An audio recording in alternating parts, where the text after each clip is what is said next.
घरी येण्यासाठी राधाला उशीर झाला होता. तिला वाटलं की घरी सगळी तिची काळजी करत असतील, पण जेव्हा घरी राधा पोहोचली तेव्हा तिला कोणीच काही नाही म्हणाले. असं वाटत होतं की कोणालाच हे माहीत नव्हतं की आज राधा उशिरा आली आहे. राधाचा लहान भाऊ आणि वडील हॉलमध्ये बसून कशावर तरी बोलत होते. तिची छोटी बहीण माहेरी नवऱ्यासोबत आली होती आणि ती आईसोबत आणि बहिणीसोबत बसून गप्पा मारत होती. राधा तिच्या खोलीमध्ये गेली आणि फ्रेश होऊन किचनमध्ये आली. ती तिच्यासाठी चहा बनवू लागली. किचनमधून आलेल्या आवाजाने तिची वहिनी किचनमध्ये आली आणि म्हणाली की अहो राधाताई, तुम्ही कधी आला? द्या, मी तुमच्यासाठी चहा बनवते. नाही, मी बनवते, राधा पण जरा कठोर शब्दात बोलली. तर त्यामुळे तिची वहिनी पण निघून गेली. वहिनी निघून गेल्यानंतर राधाने एक मोठा श्वास घेतला. एक वेळ अशी होती की राधा ऑफिसमधून कधी घरी येते याची वाट पाहत सगळे बसत होते आणि आल्या आल्या तिची सगळी सेवा करत होते. राधापाशी बसून दिवस कसा गेला याबाबत तिला प्रेमाने विचारत होते. पण आजकालचं या सगळ्यांचे वागणं पाहून राधाचं मन कुठेतरी दुखलं होतं. चहाचा कप घेऊन राधा तिच्या खोलीत आली. चहाचा जसा ती घोट घेत होती तसं राधा तिच्याच घरी ती एकटी आहे असं वाटत होतं. चहा पित असताना राधाचं मन भूतकाळात गेलं. राधाचे वडील सरकारी स्कूलमध्ये अध्यापक होते. त्यांनी त्यावेळेस कसं तरी मुलांना शिकवले होते. सगळ्यात मोठी राधा होती आणि सगळ्यात हुशार आणि तेज पण होती. राधा नेहमी क्लासमध्ये फर्स्ट येत होती. तिचे वडील तिला कधीच मुलगी म्हणून पाहत नव्हते, ते तिला मुलगाच आहेत असं म्हणत होते. राधाच्या आई, मी राधाला एक चांगले अधिकारी बनवणार आहे. एके दिवशी राधाचे वडील कुतूहलाने राधाच्या आईला म्हणाले. आपल्या वडिलांची इच्छा बघून राधा दुपटीने अभ्यास करू लागली. राधाचं BA झाल्यानंतर तिने 3 वर्ष खूप मेहनत घेतली आणि शेवटी तिने तिच्या यशाची पायरी गाठली आणि आज ती महिला विभाग आणि बाल विभागमध्ये उच्च पदावर काम करत आहे. राधाच्या या यशामुळे तिचे आई वडील खूप आनंदी झाले होते. राधाचे वडील राधाच्या आईला म्हणाले की बघितलंस ना, आपली राधा किती मोठी अधिकारी बनली आहे. आता आपल्या गरिबाचे दिवस गेले, आता आपण चांगले दिवस बघणार. आज तिच्या वडिलांना खूप गर्व वाटत होता की राधाने त्यांचं नाव रोशन केलं आहे. राधा तिचा सगळा पगार तिच्या आईवडिलांनाच देत होती. राधा स्वतः खूपच कमी खर्च करत होती. तिच्या आईवडिलांची खूप मुश्किलीने तिला आणि तिच्या भावाला शिकवलं होतं. त्यामुळे राधाला वाटत होतं की तिच्या आईवडिलांनी आता त्यांचं आयुष्य जगावं, सगळीकडे फिरायला जावं. राधाला तिच्या ऑफिसकडून तिला एक गाडी पण भेटली होती. त्या गाडीमध्ये राधा तिच्या आई वडिलांना, भावाला, बहिणीला फिरायला घेऊन जात होती आणि शॉपिंग मॉलला पण घेऊन जात होती. त्यांच्या आवडीचे ती सगळी खरेदी करत होती. पण राधा मात्र स्वतःसाठी जास्त काही घेत नव्हती. हळूहळू आता दिवस जाऊ लागले. आता तिच्या भावाचं आणि बहिणीचं शिक्षण झालं. तिचा भाव पण नोकरीला लागला. भावाच्या नोकरीसाठी राधाला तिच्या नावाचा, पदाचा आणि पैशाचा पण खूप वापर करावा लागला. राधाच्या सगळ्या मैत्रिणींचं आता लग्न झालं होतं. प्रत्येक मैत्रीण तिला हाच प्रश्न विचारत होत्या की आता तू लग्न कधी करणार आहे. राधाच्या आधी तिच्या भावाचं लग्न झालं तरी पण तिच्या आईवडिलांनी तिच्या लग्नाचं नावच काढलं नाही. समाज आणि नातेवाईकांमध्ये राधाबद्दल कुजबूज सुरू झाली. समाज आणि नातेवाईक जे पण राधासाठी स्थळ घेऊन येत होते, आई वडील आणि तिचा भाऊ, त्या स्थळांमध्ये काही ना काही दोष सांगून त्यांना नकार देत होते. असंच दिवस गेले. यानंतर राधाच्या छोट्या बहिणीच्या लग्नाबाबत चर्चा सुरू झाली. परंतु घरात मोठी बहीण बिनलग्नाची बसली आहे, त्यामुळे तिचं लग्न जमत नव्हतं. तेव्हा दिलीपचं स्थळ राधासाठी आलं. खरं तर राधाच्या घरच्यांना राधाचं लग्न लावूनच द्यायचं नव्हतं, कारण त्यांना वाटत होतं की राधा त्यांना सोन्याचं अंड देणारी कोंबडी आहे. जर तिचं लग्न लावून दिलं तर मग तिची सगळी कमाई तिचे सासरचे घेत असतात. त्यामुळे तिचं लग्न करायसाठी जे जरा कचरत होते. पण छोट्या मुलीच्या लग्नामुळे नाईलाजाने आता राधाचं लग्न करायची वेळ त्यांच्यावर आली. दिलीप पण चांगल्या पोस्टवर काम करत होता. नाईलाजाने राधाच्या घरच्यांनी राधाचं लग्न दिलीपसोबत लावून दिलं. दिलीप आणि राधाचा छोटासा संसार चांगला चालू होता.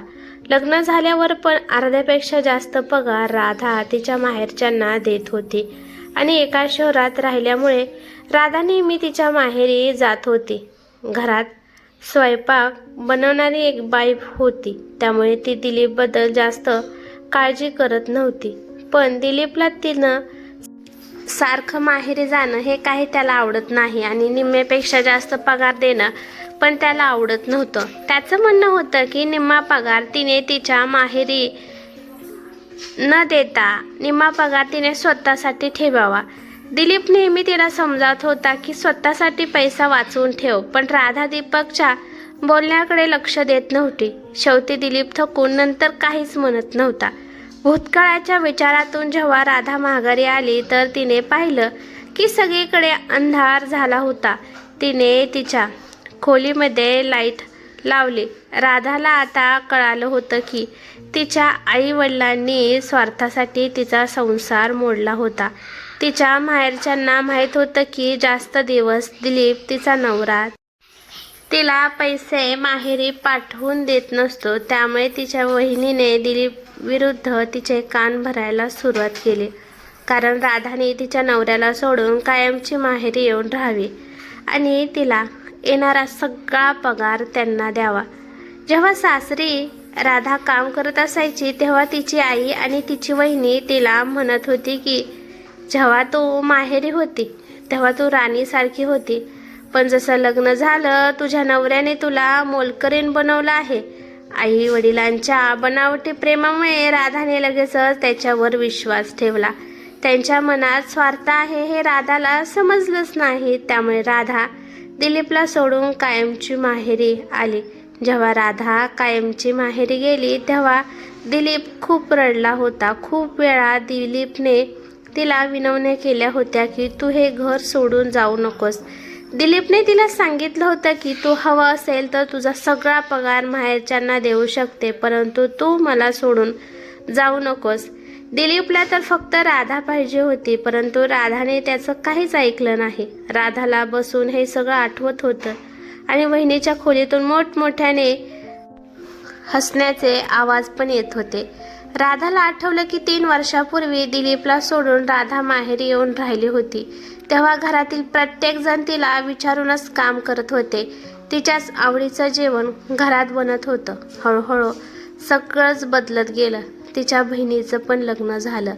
तिच्या बहिणीच्या लग्नात सुद्धा राधाने सगळा खर्च केला होता आणि तीच बहीण आज तिला इग्नोर करून आईसोबत आणि बहिणीसोबत गप्पा मारत बसली होती. तिच्या सासरचे किस्से सांगत होती. आई वडील भाऊ वहिनी हे सगळे तिच्या बहिणीच्या नवऱ्याची आणि तिची खातिरदारी करण्यात मग्न होते आणि बिचारी राधा तिच्या खोलीमध्ये गरिबासारखी राहत होती. तिच्या बहिणीच्या लहान बाळाला पाहिल्यावर राधाला वाटत होतं की तिला सुद्धा आता बाळ झालं असतं. तिचा नवरा तिच्यासोबत असता, तिचं हक्काचं घर असतं. दुसऱ्या दिवशी ऑफिसमध्ये राधाचं मन दिलीपच्याकडेच फिरत होतं. राधाला आज तिने जे केलं आहे त्याच्यावर पश्चाताप होऊ लागला होता. लंचच्या टायमाला राधाची मैत्रीण सायली तिच्या केबिनमध्ये आली. त्या दोघी दररोजच सोबतच लंच करत होत्या. राधा, तुला जेवण करायचं नाही का? आणि तू मला आजकाल खूप टेन्शनमध्ये दिसत आहे. काही अडचण आहे का? राधाच्या मैत्रिणीने आपलेपणाने जेव्हा राधाला विचारलं तेव्हा ती तिच्या भावना रोखू शकली नाही. ती सायलीच्या गळ्यात पडून रडू लागली. तिच्या घरी काय घडत आहे आणि तिच्या माहेरच्यांनी तिचा फायदा कसा करून घेतला याबद्दल सगळं काही सांगितलं. हे बघ राधा, मी तुला आधीच सांगितलं होतं की दिलीपला सोडू नकोस, पण तू हे चुकीचं केलं. पण आता ती चूक तुला सुधारायची असेल तर तू ती चूक सुधारू शकते, कारण दिलीप खूप चांगला मुलगा आहे. तो तुला नक्कीच समजून घेईन. हो सायली, मला आता सगळं कळालं आहे. आता माझे डोळे उघडले आहेत. अगं बिचारा दिलीप, तुला मनवण्यासाठी किती वेळा ऑफिसमध्ये आणि घरी आला होता, तरी पण तू त्याच्यासोबत गेली नाही. मला माहीत आहे सायली, माझ्याकडून चूक झाली आहे आणि त्याची शिक्षा मी भोगली पण आहे. माझ्यापाशी आपलं म्हणून असं कोणीच नाही. मी आता पूर्णपणे एकटी पडली आहे, असं म्हणून मोठमोठ्याने राधा रडू लागली. राधाला शांत करत सायली म्हणाली की, हे बघ राधा, अजून काही बिघडलं नाही. हा, तुला समजायला वेळ लागला, पण अजून उशीर व्हायला नको. त्याच्या आधी तू दिलीपपाशी निघून जा. जिथे तुझा नवरा असेल, तुझं घर असेल, तुला मुलं होतील, तुझा परिवार होईल. पण सायली, दिलीप मला स्वीकारेल का गं? पण राधा, तुला प्रयत्न तर करावेच लागतील. दिलीपने अजून लग्न केलं नाही. कदाचित तो तुझी वाट पाहत असेल. सायलीचं बोलणं ऐकून राधाने डोळे पुसले. जेव्हा शेवटच्या वेळेस दिलीप राधाला समजावायला आला होता, तेव्हा तो जाता जाता म्हणाला होता की, तुझ्यासाठी माझ्या घरचे दरवाजे नेहमी उघडे असतील आणि मी आयुष्यभर तुझी वाट पाहायला तयार आहे. सायली राधाच्या हातावर हात ठेवून म्हणाली की, हे बघ राधा, आनंदाने दिलीपच्या घरी जा. आता तू तुझ्या माहेरच्यांची काळजी करू नकोस. तुझ्या बहिणीचं लग्न झालं आहे, तुझ्या भावाला पण जॉब लागला आहे आणि तुझ्या आईवडिलांना त्यांची पेन्शन पण भेटत आहे. त्या लोकांना त्यांचं घर चालवू दे. तू जाऊन तुझं घर सांभाळ. तुझं नवीन आयुष्य तुझी वाट पाहत आहे. काय करू आणि काही नको करू या विचाराने दिवाळी पण होऊन गेली. पण दिवाळी या सणादिवशी तिच्यासोबत तिच्या घरच्यांनी तिच्यासोबत कसा व्यवहार केला, त्यामुळे तिने तिचा विचार दृढ बनवला. दिवाळीच्या सुट्ट्या संपल्यावर राधा ऑफिसला आली आणि तिने मनात एक पक्का विचार केला होता. राधाच्या गरजेचं जे सामान कागदपत्र होते तिने एका बॅगेत भरले आणि ती बॅग घेऊन तशीच ऑफिसला आली. राधाच्या मैत्रिणीने सायलीने दिलीपबद्दल विचारपूस केली होती. तिला कळाले होते की दिलीप शहरातच आहे, बाहेर कुठे गेला नाही. तिला समजलं की दिलीप संध्याकाळी तिला घरीच मिळेल. ऑफिस सुटल्यानंतर संध्याकाळच्या वेळी राधाने तिच्या ड्रायव्हरला गाडी दिलीपच्या घरी नेण्यासाठी सांगितली. रस्त्याच्या प्रत्येक वळणावर राधाचं मन धडधड करू लागलं. पूर्ण रस्त्यामध्ये राधा विचारामध्येच होती. 30 मिनिटाचा रस्ता तिला 30 वर्षासारखा वाटत होता. राधाची गाडी दिलीपच्या घरासमोर येऊन थांबली. घाबरत राधाने घराचं गेट उघडलं. थरथरत्या हाताने राधाने दाराची बेल वाजवली. लगेचच दिलीपने दरवाजा उघडला. राधाला पाहून दिलीप आश्चर्यचकित झाला. राधा, तू ये ना ये. राधाला पाहून दिलीपच्या चेहऱ्यावर आनंद आला होता. राधा आतमध्ये आली आणि दिलीपचा हात हातात घेत म्हणाली की, दिलीप, मला माफ कर. मी माझ्या घरच्यांच्या खोट्या मोह माया प्रेम यामध्ये एवढी अडकली होते की मी चुकीचं करत आहे हे मला समजलंच नाही आणि मी तुला भयंकर त्रास दिला आहे. तुला खूप दुःख दिलं आहे. पत्नी या नात्याने मी कोणतंच कर्तव्य तुझं पार पाडलं नाही. पण आज माझे डोळे उघडले आहेत. राधाने तिची बॅग खाली ठेवताना तिने प्रश्न केला. दिलीप, तू अजून एकदा मला. पण तिच्या डोळ्यातील येणाऱ्या अश्रूमुळे तिचे पुढचे शब्द गळ्यातच अडकले. नाही नाही राधा, चुका सगळ्यांकडूनच होत असतात. जे पण झालं ते तुला वाईट स्वप्न पडलं होतं असं समजून सोडून दे. हे घर आणि मी अजून पण तुझंच आहे. बघ, हे तुझं घर आज पण जसेच्या तसे आहे. असे म्हणल्यावर राधा प्रेमाने दिलीपच्या मिठीत गेली. थोड्या वेळाने राधा दिलीपच्या मिठीतून बाहेर आली आणि त्याला म्हणाली की, दिलीप, मला माहेरचं अजून एक कर्तव्य अजून पार पाडायचं आहे. राधा, अजून कसलं कर्तव्य तुला आता पार पाडायचं आहे? 1 मिनिट. असं म्हणून राधाने तिच्या आईला फोन लावला. आईने फोन उचलला आणि ती म्हणाली की, अगं राधा, कुठे आहेस? किती वेळ झाला तू अजून घरी आली नाही? आई, मी घरीच आली आहे. अगं, हे काय बोलत आहे? तू कुठे आली आहे अजून? अगं आई, मी माझ्या हक्काच्या घरी आली आहे. मी माझ्या नवऱ्याच्या घरी, माझ्या घरी आली आहे. अगं राधा, वेडी झाली आहेस का? हे काय बोलत आहेस? तिची आई अजून काही बोलायच्या आधीच तिने फोन कट करून टाकला, कारण आता राधा नवीन आयुष्य सुरुवात करणार होती आणि पहिल्या वेळेसच तिला आईला काहीतरी बोलून तिचा मूड तिला खराब करायचा नव्हता. राधाला तहान लागली होती म्हणून ती किचनमध्ये गेली तर ती पाहत होती की दिलीप सगळ्या घरात दिवे लावत होता. राधा त्याला म्हणाली की अरे दिलीप, तू हे काय करत आहेस? सगळ्या घरात दिवे का लावत आहे? दिवाळी तर कधीच संपली आहे. हा राधा, मला माहीत आहे दिवाळी केव्हा संपली आहे, पण माझ्या घराची आणि माझी लक्ष्मी तर आज घरी आली आहे. त्यामुळे आज माझ्या घरी दिवाळी आहे. त्यामुळे माझ्या लक्ष्मीच्या स्वागतासाठी मी हे दिवे लावत आहे. दिलीप राधाकडे प्रेमाने पाहत म्हणाला. दिलीपचं बोलणं ऐकून राधाचं मन भरून आलं. त्यानंतर राधा खूप प्रेमाने तिचं घर सांभाळू लागली. खरंच लग्नानंतर सर्व काही बदलते. नवरा बायकोचे नाते हे जन्माजन्मांतरीचे मानले जाते. आयुष्यात सर्वात जास्त महत्त्व नवरा आणि बायको एकमेकांना देतात.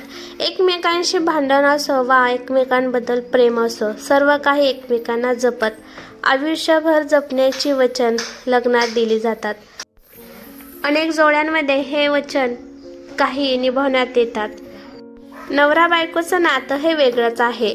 तुझं माझं जमेना आणि तुझे वाचून करमेना, असंच काही अनेक जोड्यांमध्ये पाहायला मिळतं. तरीही आपल्याकडे नवऱ्या बायकोच्या नात्याला एक वेगळाच आदर दिला जातो. ही कथा कशी वाटली ते मला कमेंट करून नक्की सांगा. कथा आवडली तर लाईक शेअर नक्की करा आणि चॅनलवरती नवीन असाल तर चॅनलला सबस्क्राईब करा. धन्यवाद.